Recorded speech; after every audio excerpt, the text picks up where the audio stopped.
Welcome to the Ghostly Gallery podcast, a place where we explore the world of horror and mystery in film, television, literature, and popular culture. Well, greetings, everybody. Welcome to the show. My name is Bruce Markison. As always, I'm joined by our producer and co-host, Tracy Asteria. Tracy, how are you doing? I'm doing really good, Bruce. How's everything going with you? Good. So, what's new with you? What's going on up in Nova Scotia? Well, if we can ever get past the rain, spring is actually here outside. Yes. But yeah, no, just watching a couple of really interesting shows and catching up on some work. So yeah, nothing too exciting right now. How about you? Well, before I tell you what I'm doing, which is pretty much nothing, I want to ask about one show you've been watching that you like a lot. It's called The Pit. Tell us a bit about that. So it's really interesting. It's a medical drama with Noah Wiley. It's really action paced, and it shows what it's like in the ER, and it's never a dull moment. Excellent. It's 15 episodes, and the good news is it's been renewed for a second season, which is fantastic. So can't wait for it to come back next year. I think it's on Max, HBO Max or something, but I catch it on the Crave app. So in Canada anyway. Of course, he was one of the mainstays on ER years and years ago. This is a different character, though, right? It is, yes. Yeah. Okay. Yeah. I want to say he stayed with that show for its entire run. I know they had a lot of people like George Clooney that left after a couple of years. They became more famous, and there was a lot of turnover, but I believe he stayed with that show for its entire run, which was incredibly long. Mm-hmm. Well, it's hard to believe that show started about 30 years ago. Time has flown by, but that was a great show. Now I feel really old. Thank you. Yes, and as old as you are, I'm a good 14, 16 years older, something like that. So, all right, Tracy, very good. We will jump into this week's main theme, and we're very glad, Tracy, this week to have a return visit from producer, writer, and actor Cuyle Carvin. Cuyle has appeared in such series as Zero Day, which debuted in February of this year. That's a series with Robert De Niro. Also, the critically acclaimed horror series Them, which is very good. He's also done NCIS Los Angeles. Additionally, he has appeared in an episode of Stranger Things. And Cuyle owns the production company Salem House Films, which has produced several movies already: Ouija Witch, Dolls, Bring Him Back Dead, and their newest release, Popeye The Slayer Man, just out in 2025. And we're going to be talking about that new movie extensively in this episode of the Ghostly Gallery.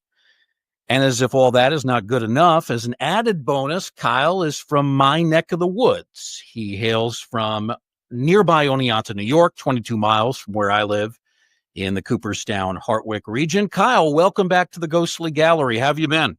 Yay. Happy to be back. Everything's really good. Everything's fantastic. A lot of fun stuff going on.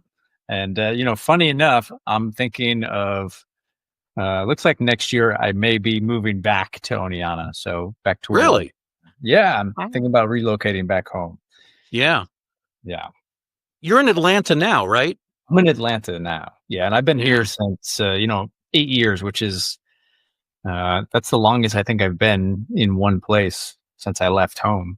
So just need to get out of these big city life. I'm kind of, Yeah. It's always great to hear about people coming back to the central New York region. Sometimes after kids graduate from whether it's high school or college, they want to go out into the bigger world, bigger cities, but some do end up coming back. We certainly hope you do what you want to do, but we're rooting for you to come back to Oneonta, definitely.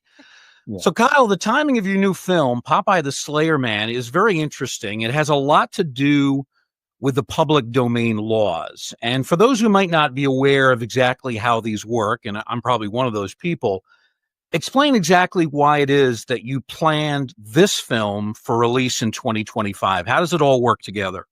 Yeah, so, I'm not 100% on all facts here, but how the idea even really came about. Jeff Miller, one of the the he's one of my executive producer buddies, and he knows he's familiar and knows the guys that did Winnie the Pooh horror film, Blood and Honey, years ago. So Pooh is like, I think it's one of the at least the like biggest IP at the time that had come out with a horror version of like a beloved child's character, you know. And it did really fantastically well, like blew up, or $7 or $10 million overall. Just insane numbers for a small little indie project, which was budgeted at like 100,000 or something like that. So that kind of set the whole IP thing in motion. And me and my buddies, Robert Ryan, who you guys had on the podcast as well. So the three of us were just coming up with like, what's our next film? What are we doing? We're at Tiki No, Jeff's favorite bar. It's our popular meeting spot out in LA. And we were just like, well, what kind of IPs are coming up? This was back in 2023, and just happened to look at Popeye was coming January 21st, 2025. Certain things were released, meaning it was like, I think it's 75 years after the original creation of the Popeye cartoon specifically. Or I think there's an end, or there's something like with a certain amount of time after the author's or the creator's death. I don't remember that number. I'm not sure if it has to fit both criteria or just one. But anyway, all the public domain stuff as far as what we could do with Popeye and creating a story and a horror flick, that was January 1st, 2025. And that said, everybody loves Popeye, and we thought, Popeye already has violence in the cartoon. It kind of really lends itself to being. It aligns with horror in some ways. A lot of Popeye fans out there who are like Popeye purists, and because Popeye actually has good moral value. And I have a good friend in Boston who loves Popeye. He says Popeye actually saved his life. He was severely bullied in school, and he would turn to Popeye, and that's just how he made it through a lot of his hard days, he said.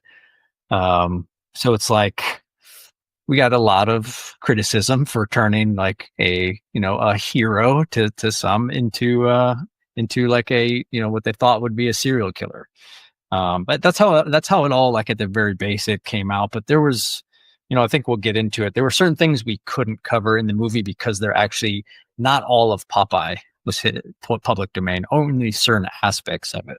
Not all the characters from the comic were public domain. His his music, certain phrases, his like laugh. Like we couldn't that wasn't clear if we could put that in the movie. So there were certain elements that we just had to steer clear of, that I know some fans were disappointed they didn't see, but I'm not sure folks necessarily understand. Like there's reasons we couldn't put certain things and certain characters in the movie anyway. You make an interesting point about the cartoon because it was quite violent. Now, the character of Popeye first debuted way back in 1933, but it was in a different cartoon. I guess he was like a side character. And then there was an actual television series in the early 60s. I want to say it was 2 or 3 seasons. And then, of course, you had the movie with Robin Williams in 1980. But the Popeye series from the early 60s did have quite a bit of fighting and violence, and that's definitely part of it. Here's something you probably know, having done research into this, and I just found this out earlier today. Very interesting, the history of the Popeye character and where it comes from. The character of Popeye is actually believed to be based on a real person named Frank Rocky. It's either Fiegel or Feigl, Fiegel. And he was a bouncer at a tavern in Chester, Illinois. And that's where Popeye's creator, Elzie Chrysler Sagar, also lived. So that is where the character comes from.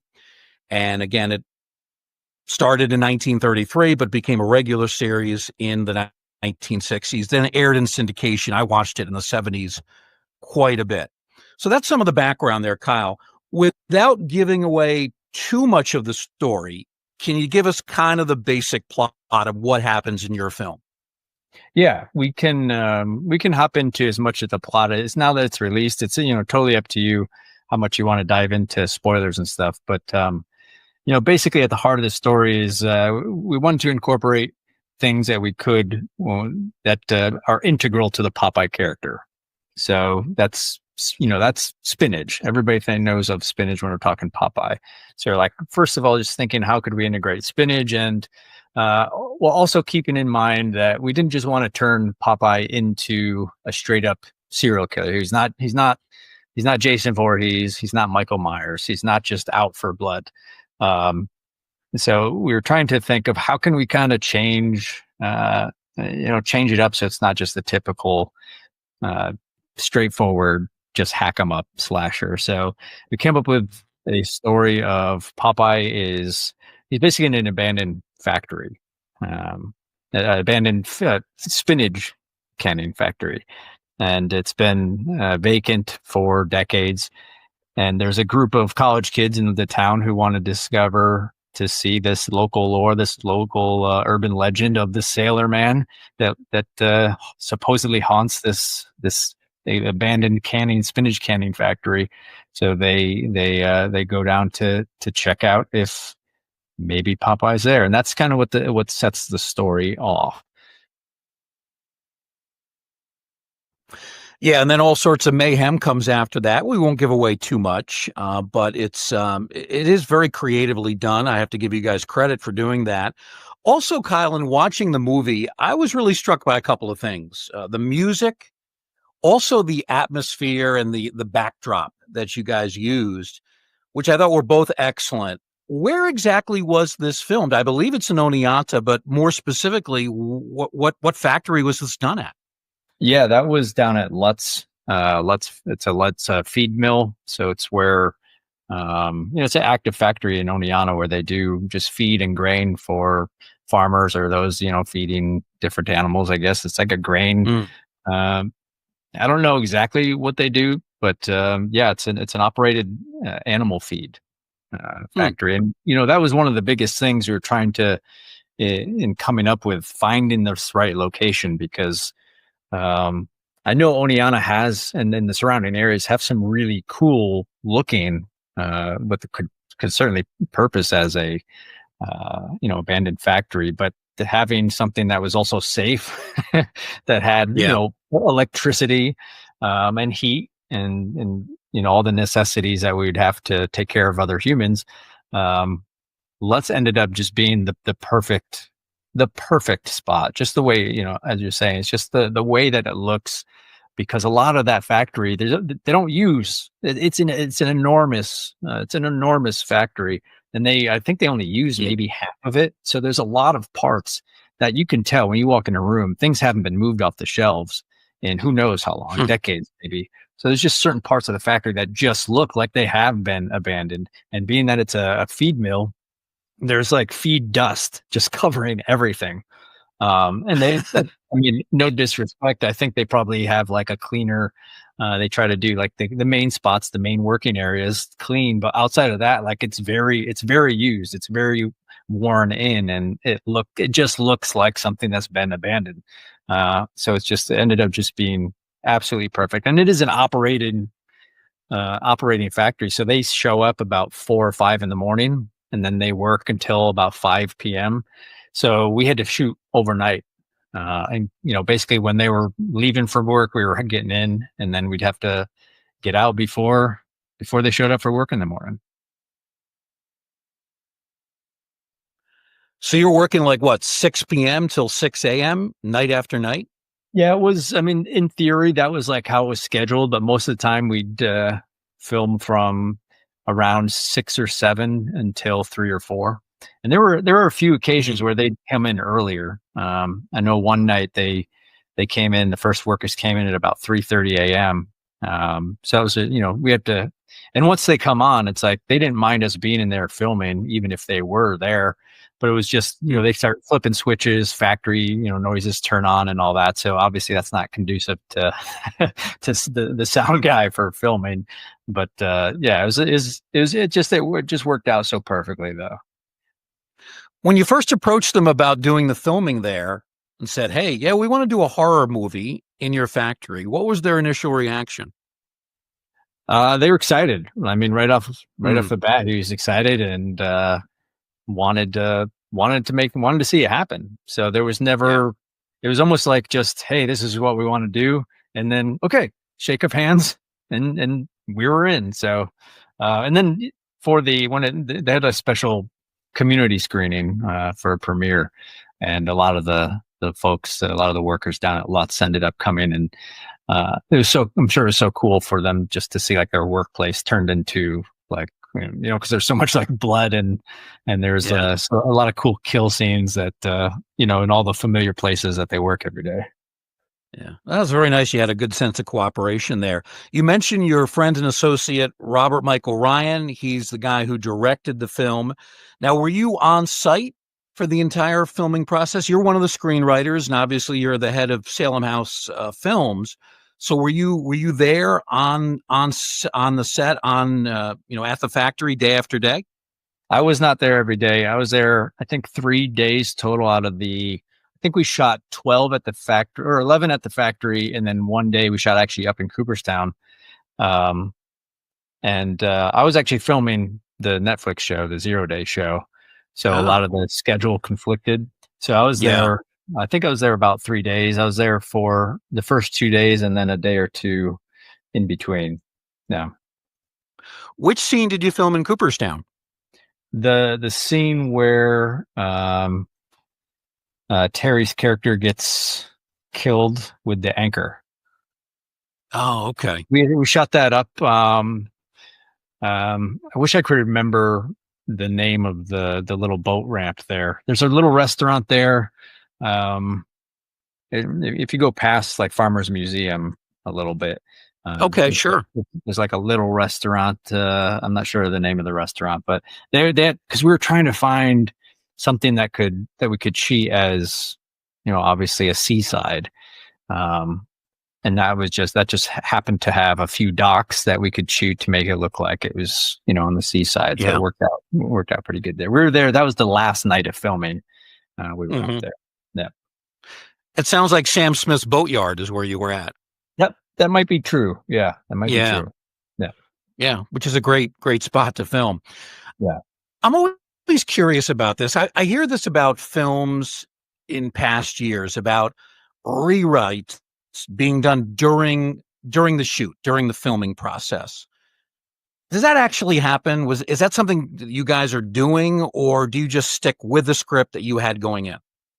Yeah, definitely rewrites. I think we've done some form of rewrites. Obviously some are more major than others. On this one, we did a decent amount of on the fly because there was a particular scene where we wanted to kill a character on a stairwell. But then when we got into the space, it's actually really cool, death on paper as it was written. But when we get to the space, all the stairwells, like they're very, it's dangerous. They were dangerous stairwells to try to pull off as it was written in the script. So we had to figure out what to do, how to change that kill.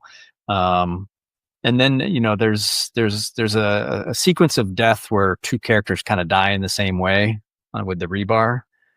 And that was rewritten.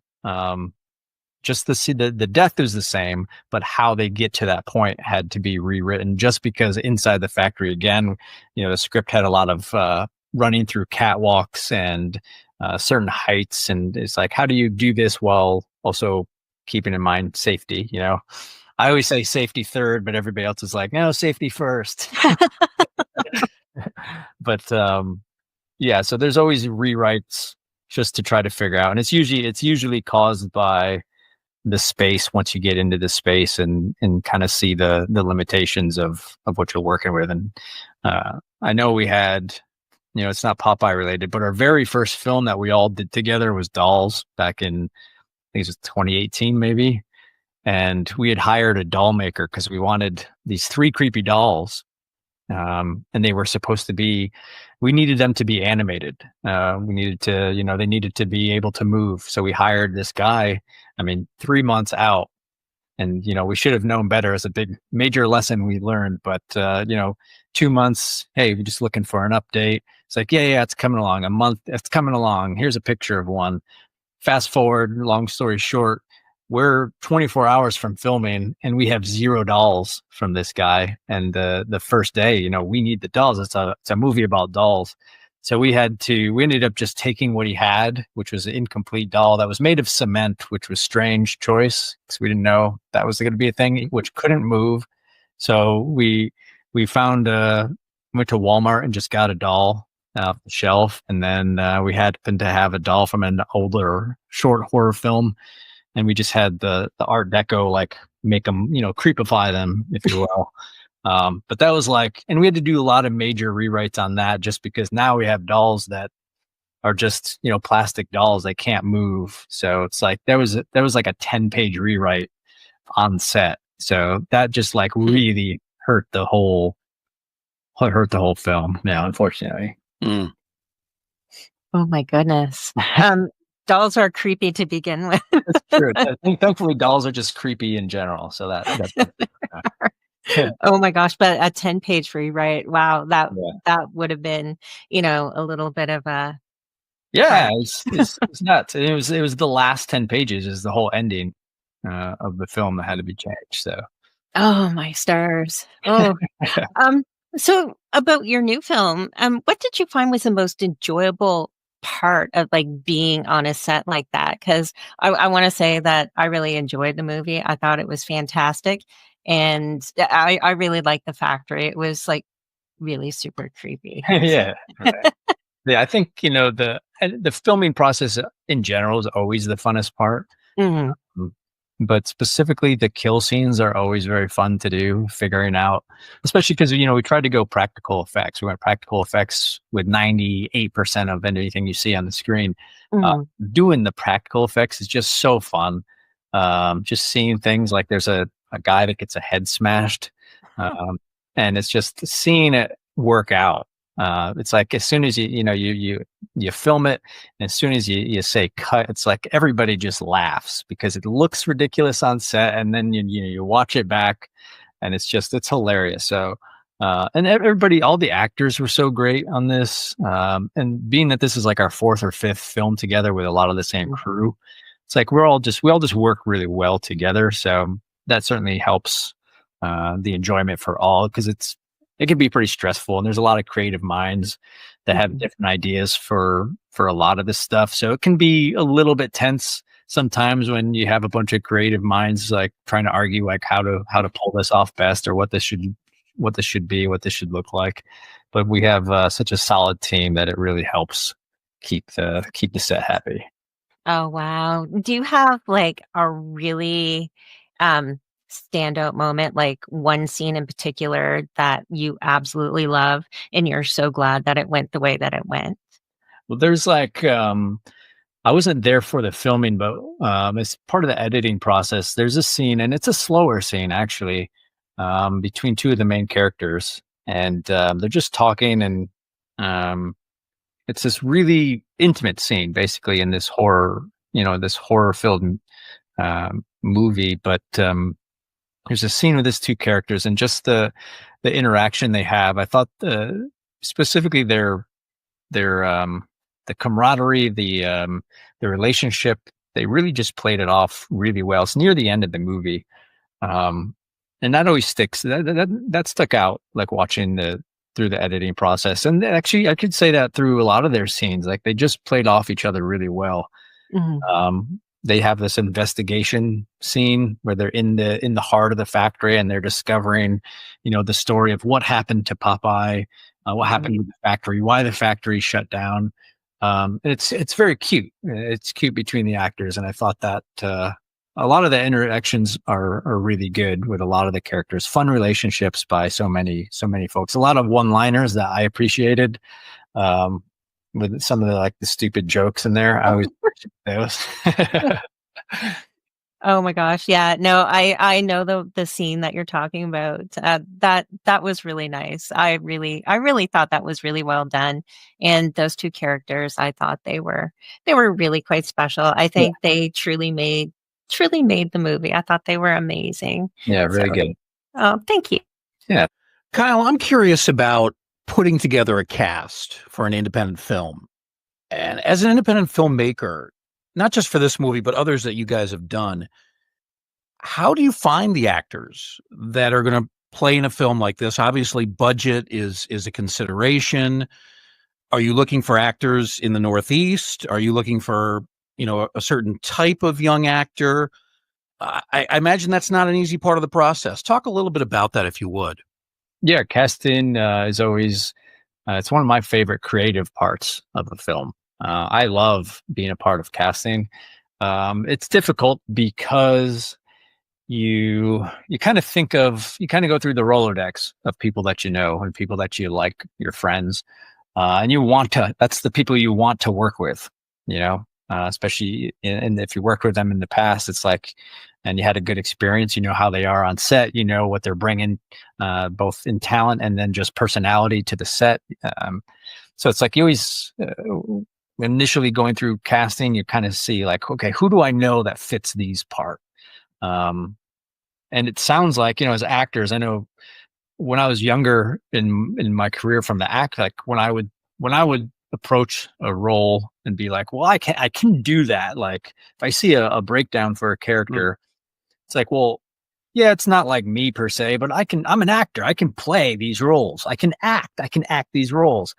And it's like something that as actors just, you think that you can just go out and play any role. But on the other side of it, from casting, I see that's just not necessarily true. Because you can be a really fantastic actor. You can come in and you can nail an audition, and still not get the part. And that has nothing to do with like your talent. It has nothing to do with anything it's just the feel, the feel that you bring to the scene, versus the image or like the idea that the director and the producers have in mind for this character. If it doesn't match that, it doesn't matter how good of an actor you are. If it doesn't match like the overall vibe. So, I'm kind of going off on a little tangent there, but just thinking of my friends because you kind of, them intimately more than actors that you just don't know that you're calling for random auditions. So it's like, it's definitely a benefit to the people we know because it's like, we know what they would really be good at. And I'm sure they could do other things, but, I'll go back to topic, I guess. For casting, we do try to stick to, for budget reasons, people in the Northeast, unless there's somebody that just is, with Sean, who plays Dexter in, he's one of the main roles in Popeye. He's somebody we worked with on Ouija Witch. He's a personal friend. He became a friend after that movie. So, and we just knew his personality really fit Dexter, but he lives in LA. So it's like, do you really want to spend the round trip plane ticket when we only have so much budgeted for what we can pay the cast in salary and travel and reimbursements and all that kind of thing. So it's like you find room for people that you really want for the part. Otherwise, we just do a casting process through Actors Access. Most of the actors we get come from New York City. So, and then we always have a couple local parts that we try to get from, Oneonta, Cooperstown, and the local area. So each film we audition some local parts. So, yeah. Let's talk, Kyle, about some of the individual actors who play. You do mention Sean Michael Conway. He is one of the two primary heroes in the film, plays Dexter Carter. Before I ask you, though, about him, Dexter, is that a nod to the TV series? No, it's not. It wasn't meant to be. No, it's not. It's fine. Okay. All right. Sean, he has, I don't want to call him a nerd because he's kind of a good looking guy, but it had a little bit of a nerdy quality. Yeah. And I thought he seemed to be a really good fit for the kind of role that you had laid out for him. Yeah. It's like, and that's the thing. That's why part of the reason that Sean would really fit that role is because we wanted somebody that did have some sort of nerd appeal. That was definitely part of it. Somebody that could be come off as goofy, that could come off as he could be vulnerable in moments. And Sean, and he's just such a nice guy. We needed somebody that felt genuine, who really was believing. He's this documentary feature maker in the film, like he's a filmmaker, and so we needed somebody to kind of come off with this documentary nerdy vibe a little bit. And he's a really great match. Yeah. I was also quite impressed by Elena Giuliano. She plays Olivia, one of the two main protagonists, and sort of a love interest to Dexter. She has a kind of a Jennifer Connelly quality. If you think of Jennifer Connelly when she was very young, back in her 20s, I think she could really be quite a star. Yeah, she's fantastic. She was one of the, when we were auditioning for that part, I think we got the most submissions. We got, if I remember correctly, like 12 or 1,300 submissions for that one role. Which I think we actually, you can't, that's too many auditions. That's too many tapes to watch. So we have time. I think we invited maybe like 40 to audition for that. So, and Robert, the director, he wanted somebody, very specific features, meaning one of them meaning a dark hair. So that was another thing, is like with those submissions, how many people had dark hair. So, and she was, I think that she was Robert's favorite right from the get-go. Just a lot of great qualities.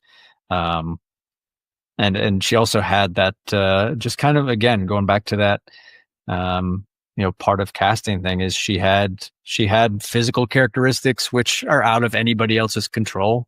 And, if Robert didn't want to, Dorothy was like, hey, I think we should do a blonde haired, actress for this part, and here's why. It's like, well, kind of cuts off certain submissions anyway. But yeah, she's just fantastic. She had a very particular look with the talent that Robert really liked. She was great. One other actress I wanted to ask about, and I know I'm going to butcher her name, Marie-Louise Bousnier. Is that correct? Sounds good. All right, we'll go with that. She has a very distinctive accent. I really couldn't place it, but it does kind of set her apart. Yeah, she's funny. She's British. And when she auditioned for the film, she read it she thought it was a period piece. So she got dressed up in like this old classical dress from 1800s attire, and did her natural British accent, just because she's like, that plays better with period pieces. So it's like it was a really funny audition, but right away I was like, I could tell she was super talented, and it took a little convincing to Jeff and Robert to be like, look, I know because they were like, why'd you do it like in a period piece? Like, where'd you get that? I was like, I don't know, but look past that. Just watch her talent. It's so good. So I'm glad they came around to just like watching it for what it was. And, but that's she was really fantastic. Really great actress. Yeah. Oh my gosh. You guys selected a really great cast for this film. I wanted to touch on probably like the biggest cast member, Jason Robert Stevens. He played the villain of The Slayer Man. Can you tell us a little bit about him and how he was able to bring such a role to life? Because he really was, like, physically, he was Popeye. Yeah, like he's a large man, so that obviously that helps. He's actually grew up with. He's one of Robert's, the director's, best friends. They knew each other since 4th grade. Oh, really? So he was like, he was naturally, we thought of him right from the beginning. He's a retired, I want to say, I'm not sure if it's LA deputy or LA sheriff. I'm not sure exactly what it was that but he's retired from the police, I believe. So he's retired, and he had time. And him and Robert have made films. They go way back. They've been making films a long time together. And Jason is just like, I mean, his arms are the size of my legs, So it's just, and he's like 6'2", 6'3". He's just a big guy. And so we had the mask, and we bought we had arms made, and we had, the Popeye mask. Mm. And, it's like, it's supposedly one size fits all, but it fit him perfectly. And it just looks good when you have a large stature. I mean, if you put it on somebody like me, I'm going to be like all head. So it's like, you need somebody like Jason to play that role. And he actually did, for not being an actor. And I know it could be brushed off to be like, well, not much people could say it's not much to be required. Like, he's in a mask. He just has to like grunt once in a while and kill people. But there's one scene in particular, when he's basically in his home space, his little lair in the warehouse. And he has this scene where, two other characters, Dex and Olivia, they're hiding in there and they're watching him just in his space. So he's unaware that he's even being watched, but it's like a peek into Popeye's intimate moments. It's a little private moment. And this is, when you asked that question earlier, I forgot about this scene, but I really like seeing this because we get to see, this was the whole, in the creation of this is one of the major scenes in the creation of what we wanted to do with this film, to separate him from being just a maniac. We wanted to show that he had humanity. And this scene is really what drives that spirit home. He comes into the lair. We get to meet who his family was. We get to see, that he had a history. He was a professional boxer. He has a picture of himself. He's looking at a picture of his wife and child. You can see just in Jason's body language, there's a depression there. There's this longing for something that he's lost. And you see, and he returns to the spinach, much like somebody might turn to, drugs or alcohol. So he grabs a can of spinach, and this is where we learn also that the spinach, we get to see it, that it's contaminated, this lime green slime. And that's part of the story, is he's this way because of this toxic spinach, but that's not who he is. It's just corrupted him, to a degree. And that scene, watching Jason do that, in the edit, there's a particular scene where he just, his body language is something that's so overlooked. I think with acting, it can be something that's overlooked, with how do actors carry themselves in a scene. And his body language in this scene is just, it really plays to everything that I'm saying here. It's just this depression, this longing. So it's really, really great work from Jason that easily, it wasn't necessary. The film could have gone on, it could have gone unnoticed. It just really made it that much better. So real kudos to Jason. I didn't actually expect to get that. So my gosh. It was that again, like, I thought it was an excellent scene and a really good performance. That was kind of like the turning point for me too, is because it was, you felt bad for him because he did have the life, and if it wasn't for that spinach, he would still be with his family. So it was just, I thought it was the coolest twist to that story, just to have that kind of theme embedded into it. So yeah. I really like that. And I'm going to sneak one more quick question in here. I was curious, how has the fan reaction been from the horror community with this movie? Yeah, it's been really positive. I kind of mentioned before, there's some folks out there that are just, unfortunately, the quote was like, "You ruined my childhood." Was thrown around in a lot of comment sections. That's fine. It's fair. I hope those people do end up giving it a watch, though, just for the reasons we're talking about. Like, it's not, we're trying to promise, like, he's not just a crazy maniac who's gone off his rocker. He's like, there's substance to him, and there's a reason he's this way. I doubt people, the Popeye purists, I call them, I doubt they'll watch it just out of principle. But other than that, there was a lot. We released the trailer end of November, and that went really viral. It went around the world. It actually made it onto like CBS Good Morning News twice, which is strange. Yahoo News picked it up. All around the world, it was, and a lot of YouTubers and a lot of vloggers and bloggers picked it up. So it ended up with tens of millions of views within a few weeks, which is really cool. And a lot of folks were excited to see a Popeye horror film, and a lot of shared that sentiment about kind of a natural fit with Popeye, because it's like, yeah, there's Popeye's already kind of got some violence going, so it kind of fits. Oh, awesome. Oh, cool. Thank you. Yeah. Kyle, I got to ask you about another actor, and this is actually a guy that I know, Doug Decker. He's from Oneonta. Doug used to work as a radio DJ in our area. He had a very popular morning show for quite a number of years, but he's made a nice transition to acting. He's got like 10 credits, several with you guys, and he's pretty darn good playing this character of Bernie, this crusty but wise old man in the bar who apparently knows all about the legend of the Slayer Man. Talk a little bit about Doug and his work in becoming an actor. Yeah, that was so fun, because I remember Doug on the radio when I was growing up. So that was really cool, because I don't think I actually ever met Doug until the movie. And he shot, I think it was our first day of filming, actually. Maybe it was our second. But yeah, so he plays that that role in horror film where somebody has to give the warning to the main characters of, don't do what you're about to do, because that means trouble. So he has that fantastic fun role.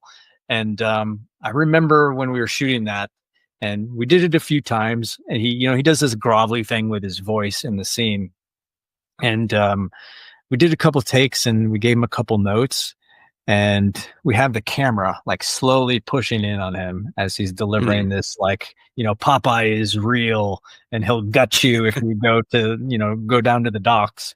So it's like this it's like where everybody else stops and stares at this guy who's like going crazy at the end of the bar. But I remember after one of the takes, is like everybody just clapped and cheered because it was so perfect, and we all knew right there was like, that scene is that's going in the trailer. It was just like, it was just, yeah, he did such a good job. Yeah, it was so fun. Yeah, I was going to say that he is in the trailer, and that's certainly a testament to his performance here. Doug being from Oneonta, obviously your connection to Oneonta is very strong, very important to you. You have plans to do more filming for upcoming projects there? Yeah, we do. Thankfully, we've been working with Corey Rowe and Otsego Media over there in Oneonta. They have a great team, a lot of good friends. Dylan and Alyssa, they've been integral to all our films and the whole team over there. And, I wasn't close friends with them, but we all were in high school and such together. We knew each other. So it's really cool what they've been able to establish with the film industry in, little town Oneonta and then the central upstate New York there. So we do plan on going back there. One of the benefits, obviously, I'm not sure we could do some of these films elsewhere without spending double, and if we have to spend double, I doubt we're doing these films. But we save a lot of resources, not just money, but just having relationships from growing up in the area and knowing a lot of folks that, who we grew up with now, who have businesses or, have some clout in places and can do favors for us.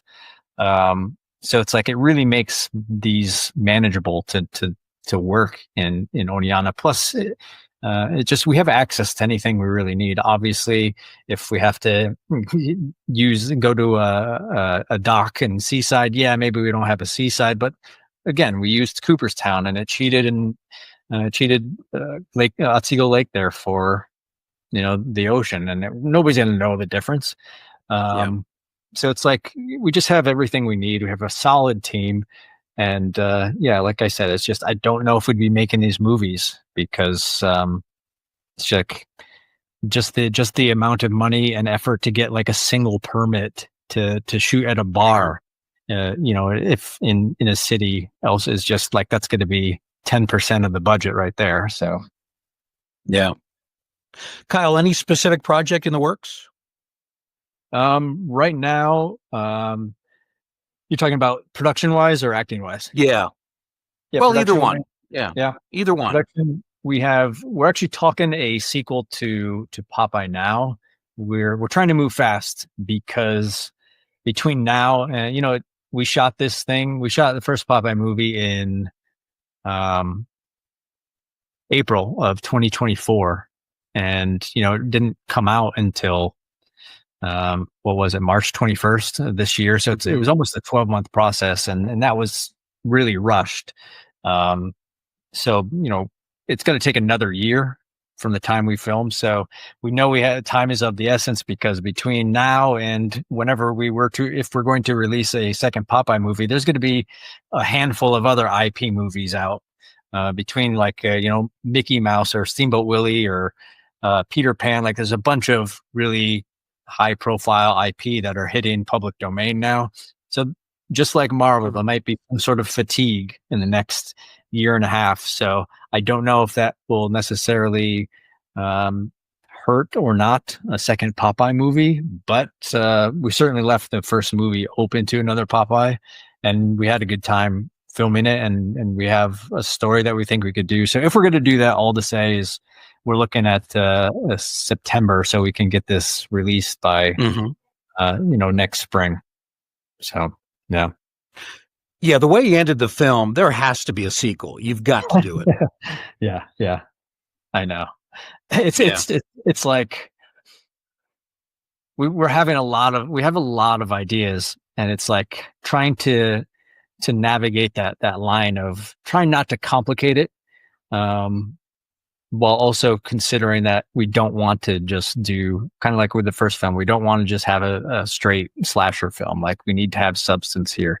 So it's like coming up with what's next, and having a 90-minute movie without complicating and without getting dumbed down details, while also keeping the slasher part of the film exciting. And we want to do cool and unique and interesting deaths in the next film as well. So.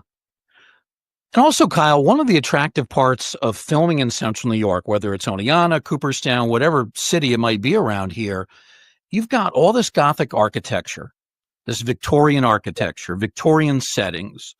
The falls that we have and the early winters are conducive to horror films. Maybe not a Popeye movie, but certainly a lot of other kinds of horror films. This is an area that makes a lot of sense for the genre, no? Yeah, absolutely. I think what Oneonta and the surrounding area has.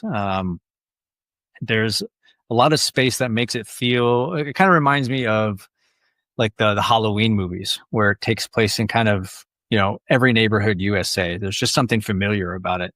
It also offers, like you're saying, some of that Gothic architecture. Like, there's really wonderful cemeteries in town. A lot of the churches in town, kind of like dolls. There's something that can be like inherently creepy about them. I love the downtown areas, like all the old brick buildings, the old 100-year-old architecture in town. Like, it just plays into horror, and for somebody like the nostalgia of horror is something that keeps me making films. Growing up, seeing the films made in the 70s and 80s. It's just, there's a nostalgic feel that Oneonta has to me that reminds me of, when I would watch these movies back in the day. There's just that feeling that Oneonta offers. Final question for Cuyle Carvin. For those who want to see the film, Popeye the Slayer Man, where is it available? So it's available Amazon, Apple, a few other streaming services. Apple's the big streaming service that I think most people are going through, and it's probably going to be on DVD.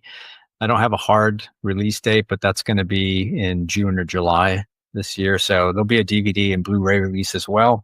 People want that. I know I'm a big physical media collector. I prefer that stuff, especially for there's going to be a few behind the scenes features on the film as well.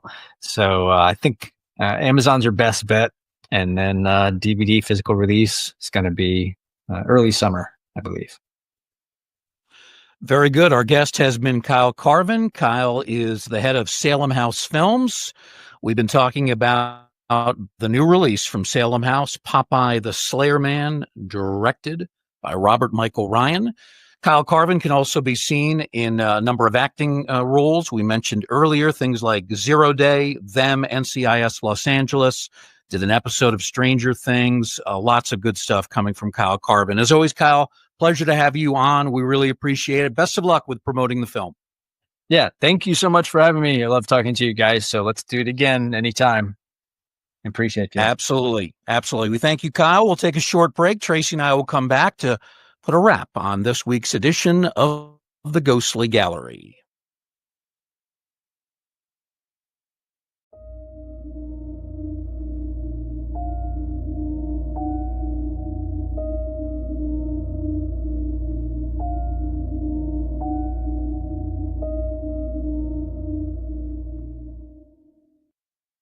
Welcome back to the Ghostly Gallery podcast. Thank you for joining us. Again, our thanks to actor, producer, screenwriter Cuyle Carvin for joining us on this week's episode.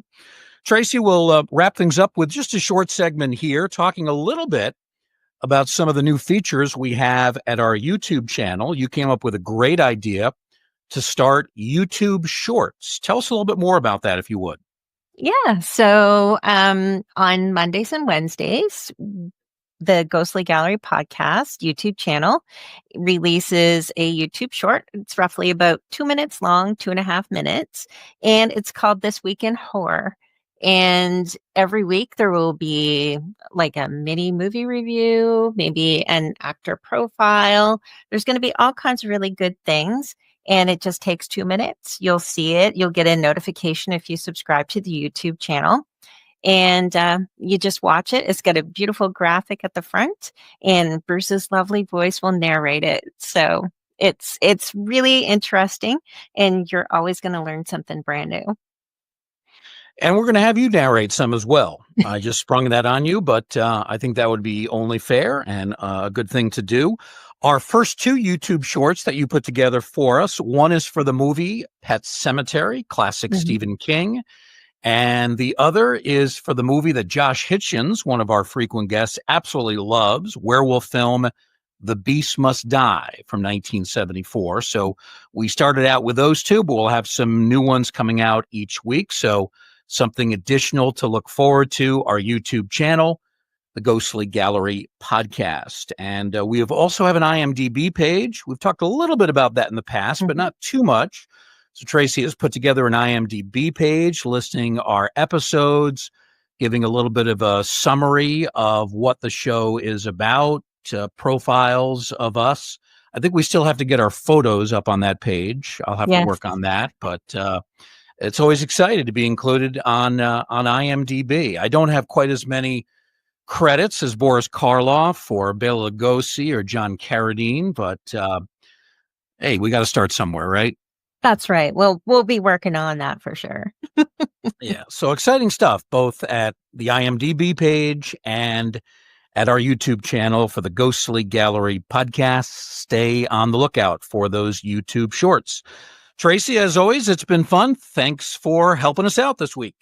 Oh, it's always a great time. And Kyle in the movie, they were just so excellent. So thank you. Yep. If you get a chance to rent the film, you can find it on Amazon Prime, Apple TV, among other locations. And it's kind of a fun movie, creative idea. And that's always something we look to from independent filmmakers like Cuyle Carvin and Robert Michael Ryan. Our thanks to Kyle. Thank you to Tracy as well. We thank all of our listeners for joining us in this Museum of the Macabre. And we do hope we'll see you again next time, right here in the Ghostly Gallery.